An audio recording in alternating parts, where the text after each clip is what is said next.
Conforme eu disse no programa passado, a oração do Pai Nosso é profundamente reveladora do espírito do cristianismo. Ela tem o selo do Evangelho. E o que me encanta no exame dessa passagem das Sagradas Escrituras é a revelação que ela faz da alma do cristianismo.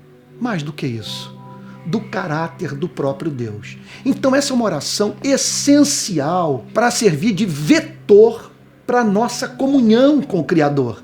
E ela começa, conforme vimos no programa passado, por nos ensinar que nós, ao nos aproximarmos de Deus, devemos tratá-lo da forma como ele gosta de ser tratado.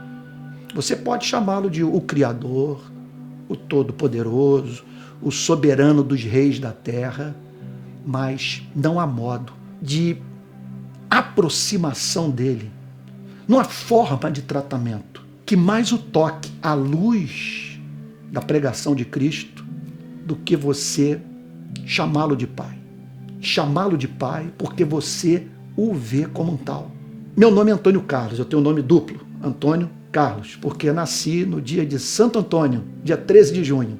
Dependendo do lugar onde eu estou, eu recebo os mais diferentes tipos de tratamento. Até aí, nada demais. Mas comigo, eu penso que essas diferenças são mais acentuadas do que a maioria das pessoas que eu conheço. Porque você imagine só, por ser pastor presbiteriano, em alguns ambientes eu sou chamado de Reverendo Antônio Carlos. Em outras denominações protestantes, eu sou chamado de Pastor Antônio Carlos. Reverendo Antônio Carlos, Pastor Antônio Carlos. Há pessoas que me chamam de Antônio Carlos, especialmente na relação com imprensa, nas atividades minhas públicas pelo Rio de Paz, eu sou o Antônio Carlos. Mas algumas pessoas que me chamam de Antônio. Então, minha mãe me chama de Antônio, meu irmão, minha mulher. E é interessante, se uma pessoa me chama de Reverendo Antônio Carlos, eu sinto que ela está bem distante de mim. Ela não me é muito próxima. Se me chama de Pastor Antônio Carlos, idem. Se me chama de Antônio Carlos, melhorou. Eu sinto ela mais próxima. Se me chama de Antônio, ela me passa a impressão que é alguém que tem uma intimidade maior comigo. E eu prefiro ser chamado de Antônio. Eu amo ser chamado por esse meu primeiro nome.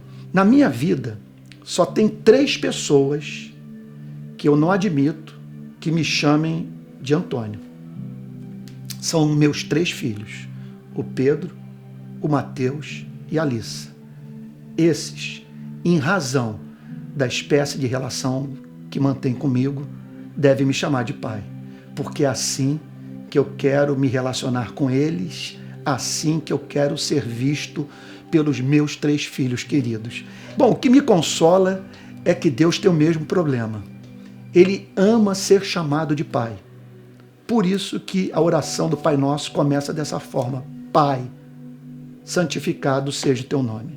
Não há oração cristã sem a compreensão do fato de que esse de quem dependemos, o objeto da nossa fé, do nosso amor maior, da nossa adoração, eu diria da demanda estética do nosso espírito. Porque você imagina estar na presença de um ser que é infinito, perfeito em todos os seus atributos e pessoal. É alguma coisa de tirar o fôlego. Mas mais do que isso, ele é um pai. E então é assim que você deve se dirigir a ele. Sabe? Esse é o modo cristão de orar. É uma oração, portanto, caracterizada por profunda confiança, liberdade, alegria, espontaneidade, oração descomplicada. Oração, conforme disse recentemente, que não precisa ser longa, pode ser sucinta, objetiva, mas que muitas vezes, em razão do fascínio por esse Deus cristão, faz com que o cristão se pegue passando horas em sua presença, em meditação, em oração, lendo as Sagradas Escrituras. E essa oração que Deus ama, fruto da espontaneidade e de um amor que nos leva, sabe, a passar bons e longos momentos em sua presença. Isso porque nós amamos e não porque julgamos que de outra forma não seremos ouvidos por ele.